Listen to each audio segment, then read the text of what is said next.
Chers frères et sœurs, permettez-moi de vous accueillir. Je suis très heureux que vous ayez pu me prêter attention en ce jour et écouter la parole de Dieu. Après tout, c'est la chose la plus importante dans la vie. Veuillez écouter ce sermon jusqu'au bout. Titre: N'ayez pas peur, petit troupeau. Trouvez réconfort et espérance dans les promesses de Dieu. Chers frères et sœurs, aujourd'hui nous nous rassemblons pour réfléchir aux paroles de notre Seigneur Jésus-Christ, telles qu'elles sont enregistrées dans Luc 12:32. N'ayez pas peur, petit troupeau, car votre Père a trouvé bon de vous donner le royaume. Ce passage est un puissant rappel de l'amour, de la sollicitude et de la provision de Dieu pour son peuple, et il nous offre réconfort et espérance au milieu des défis de la vie. Les circonstances entourant ce texte sont significatives. Jésus a prononcé ces paroles lors de son ministère terrestre, alors qu'il voyageait et enseignait à travers la région de la Galilée.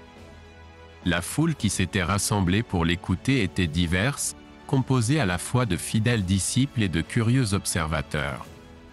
Le contexte était empreint d'anticipation et d'incertitude, alors que les gens aspiraient à un Messie qui les délivrerait de la domination oppressante des Romains et restaurerait la gloire d'Israël. Au milieu de cette période tumultueuse, Jésus a offert un message de réconfort et d'espérance. Il s'est adressé à la foule comme à un petit troupeau, un terme d'affection qui exprimait son attention et sa sollicitude pour eux. Il les a rassurés en leur disant que leur Père céleste prenait plaisir à leur donner le royaume, une promesse qui dépassait leur lutte terrestre et offrait une espérance éternelle. Maintenant, plongeons plus profondément dans le sens de ce texte et explorons son application à nos vies. Tout d'abord, l'expression « petit troupeau » est un terme d'affection que Jésus a utilisé pour décrire ses disciples. C'est un rappel que, malgré notre petitesse et notre insignifiance aux yeux du monde, nous sommes précieux aux yeux de Dieu. Le terme « troupeau » est souvent utilisé dans la Bible pour décrire le peuple de Dieu, et il transmet un sentiment de dépendance, de protection et de guidance. Jésus, en tant que bon berger, veille sur son troupeau et les conduit vers des pâturages verdoyants et des eaux paisibles. Le terme « petit » peut sembler insignifiant, mais il porte un sens profond. Il suggère que, malgré notre petit nombre et nos ressources limitées, nous faisons partie d'une communauté plus vaste de croyants qui partagent une foi et un but commun. Il nous rappelle également notre dépendance envers Dieu, qui est notre force et notre refuge. Comme l'a écrit le prophète Sophonie, « L'Éternel, ton Dieu, est au milieu de toi, il est puissant pour te sauver. Il se réjouira de toi par sa joie, il se taira dans son amour. Il se réjouira de toi avec chant de triomphe. » Deuxièmement, la promesse du royaume est un thème central dans les enseignements de Jésus. Le royaume n'est pas un domaine physique, mais spirituel, caractérisé par la justice, la paix et la joie dans le Saint-Esprit. C'est un don que Dieu prend plaisir à offrir à ceux qui le cherchent avec un cœur humble et contrit. Le royaume n'est pas quelque chose que nous pouvons mériter ou atteindre par nos propres efforts, mais c'est un don gratuit de grâce disponible à tous ceux qui croient en Jésus-Christ. La promesse du royaume est une source de réconfort et d'espoir pour les croyants, surtout en période de difficulté et d'incertitude. Elle nous rappelle que notre destin ultime n'est pas de ce monde, mais dans le monde à venir. Elle nous rappelle également que, malgré les défis auxquels nous sommes confrontés, Dieu est aux commandes et travaille toutes choses ensemble pour notre bien et sa gloire. Comme l'apôtre Paul l'a écrit, « Or, nous savons que toutes choses coopèrent au bien de ceux qui aiment Dieu, de ceux qui sont appelés selon son dessein. » Troisièmement, l'ordre de « ne pas craindre » est un thème récurrent dans l'Écriture, souvent accompagné d'une promesse de la présence et de la protection de Dieu. La peur est une réaction naturelle aux défis et aux incertitudes de la vie, mais ce n'est pas là où Dieu veut que nous demeurions. Au contraire, il nous invite à avoir confiance en sa bonté et sa fidélité, et à trouver refuge dans son amour. L'ordre de « ne pas avoir peur » n'est pas un déni de nos peurs, mais un appel à faire confiance aux promesses de Dieu. C'est un rappel que, malgré les défis auxquels nous sommes confrontés, Dieu est avec nous et ne nous abandonnera jamais ni ne nous délaissera. Comme le prophète Ésaïe l'a écrit, « Ne crains rien, car je suis avec toi. Ne promène pas des regards inquiets, car je suis ton Dieu. Je te fortifie, je viens à ton secours, je te soutiens de ma droite triomphante. » En quatrième lieu, la promesse du royaume n'est pas seulement un espoir futur, mais aussi une réalité présente. En tant que croyants, nous sommes déjà entrés dans le royaume par la foi en Jésus-Christ, et nous sommes appelés à vivre les valeurs et les principes du royaume dans notre vie quotidienne. Cela signifie aimer Dieu de tout notre cœur, de toute notre âme, de tout notre esprit et de toute notre force, et aimer notre prochain comme nous-mêmes. Cela signifie chercher d'abord le royaume de Dieu et sa justice, et faire confiance à sa provision pour nos besoins. En cinquième lieu, la promesse du royaume n'est pas seulement pour les individus, mais aussi pour les communautés et les nations. En tant que croyants, nous sommes appelés à être le sel et la lumière dans le monde, et à œuvrer pour la justice, la paix et la réconciliation dans nos communautés et au-delà. Cela signifie utiliser nos dons et nos ressources pour servir les autres, et pour édifier le corps de Christ.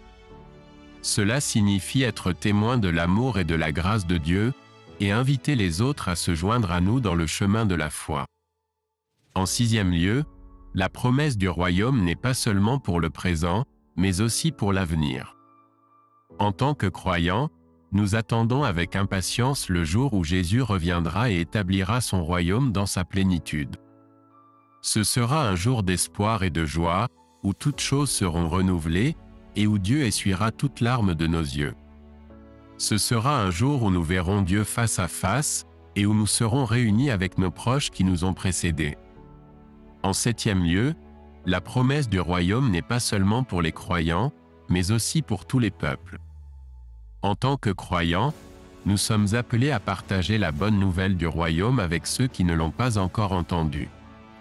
Cela signifie être témoin de l'amour et de la grâce de Dieu, et inviter les autres à se joindre à nous dans le chemin de la foi.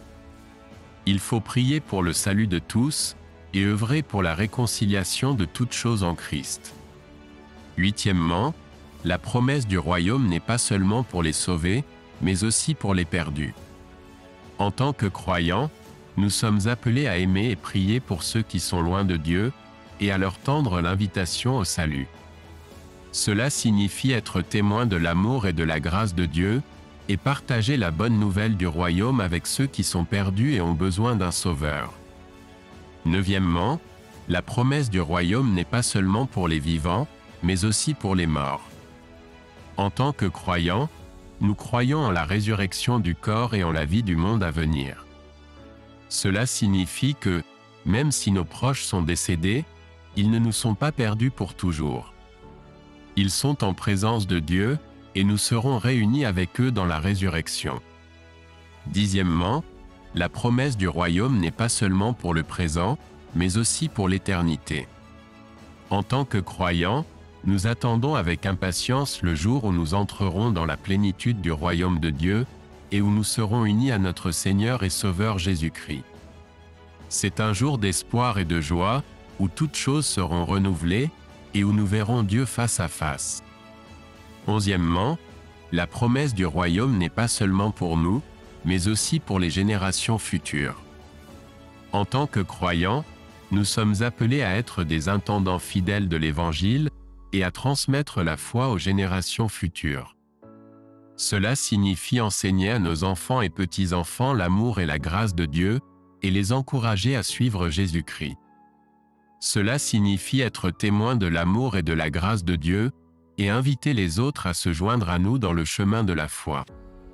Douzièmement, la promesse du royaume n'est pas seulement pour le présent, mais aussi pour le passé. En tant que croyants, nous croyons que Dieu a travaillé tout au long de l'histoire pour instaurer son royaume, et qu'il a été fidèle à ses promesses. Cela signifie que nous pouvons regarder en arrière l'histoire du peuple de Dieu avec espoir et gratitude, et que nous pouvons apprendre des exemples de ceux qui nous ont précédés. Treizièmement, La promesse du royaume n'est pas seulement pour les croyants, mais aussi pour la création elle-même. En tant que croyants, nous croyons que Dieu a créé le monde et qu'il aime et prend soin de toute sa création. Cela signifie que nous sommes appelés à être de bons intendants de la terre et à prendre soin de l'environnement et de toutes les créatures de Dieu. Cela signifie reconnaître que toute la création est un don de Dieu et que nous sommes appelés à l'utiliser avec sagesse et responsabilité. 14e, la promesse du royaume n'est pas seulement pour le présent, mais aussi pour l'avenir de la création. En tant que croyants, nous croyons que Dieu fera un jour toutes choses nouvelles et qu'il restaurera la création à sa gloire originelle. Cela signifie que nous pouvons anticiper un jour où il n'y aura plus de douleur, de souffrance ou de mort, et où toute la création sera en harmonie avec Dieu. 15e, la promesse du royaume n'est pas seulement pour les croyants, mais aussi pour les nations. En tant que croyants, nous croyons que Dieu est le Seigneur de toutes les nations et qu'il désire que tous les peuples viennent à le connaître et vivent en paix et en harmonie. Cela signifie que nous sommes appelés à prier pour les dirigeants de nos nations et à œuvrer pour la justice et la paix dans le monde. Cela signifie reconnaître que tous les peuples sont créés à l'image de Dieu et que nous sommes appelés à nous aimer et nous servir les uns les autres. 16e, la promesse du royaume n'est pas seulement pour le présent, mais aussi pour l'avenir des nations. En tant que croyants, nous croyons que Dieu établira un jour son royaume sur terre et que toutes les nations seront unies sous son règne. Cela signifie que nous pouvons espérer un jour où il n'y aura plus de guerre, de violence ou d'oppression, et où tous les gens vivront en paix et en harmonie. En 17e lieu, la promesse du royaume n'est pas seulement pour les croyants, mais aussi pour les pauvres et les opprimés. En tant que croyants, nous croyons que Dieu a une préoccupation particulière pour les pauvres et les opprimés, et qu'il nous appelle à prendre soin d'eux et à œuvrer pour la justice en leur nom. Cela signifie que nous sommes appelés à utiliser nos ressources pour aider ceux dans le besoin et à œuvrer pour des politiques et des systèmes qui promeuvent la justice et l'égalité. En 18e lieu, la promesse du royaume n'est pas seulement pour le présent, mais aussi pour l'avenir des pauvres et des opprimés. En tant que croyants, nous croyons que Dieu établira un jour un nouveau ciel et une nouvelle terre, et qu'il n'y aura plus de pauvreté, de faim ou d'oppression. Cela signifie que nous pouvons espérer un jour où tous les gens auront accès aux ressources dont ils ont besoin pour mener une vie pleine et abondante. En 19e lieu, la promesse du royaume n'est pas seulement pour les croyants, mais aussi pour les malades et les souffrants. En tant que croyants, nous croyons que Dieu est un Dieu de guérison et de compassion, et qu'il nous appelle à prendre soin de ceux qui sont malades et qui souffrent. Cela signifie que nous sommes appelés à prier pour les malades, à offrir réconfort et soutien, et à œuvrer pour des politiques et des systèmes qui favorisent la santé et le bien-être. En 20e lieu, la promesse du royaume n'est pas seulement pour le présent, mais aussi pour l'avenir des malades et des souffrants. En tant que croyants, nous croyons que Dieu guérira un jour toutes nos blessures et rendra toutes choses nouvelles. Cela signifie que nous pouvons espérer un jour où il n'y aura plus de douleur, de souffrance ou de mort, et où tous les enfants de Dieu seront entiers et en bonne santé.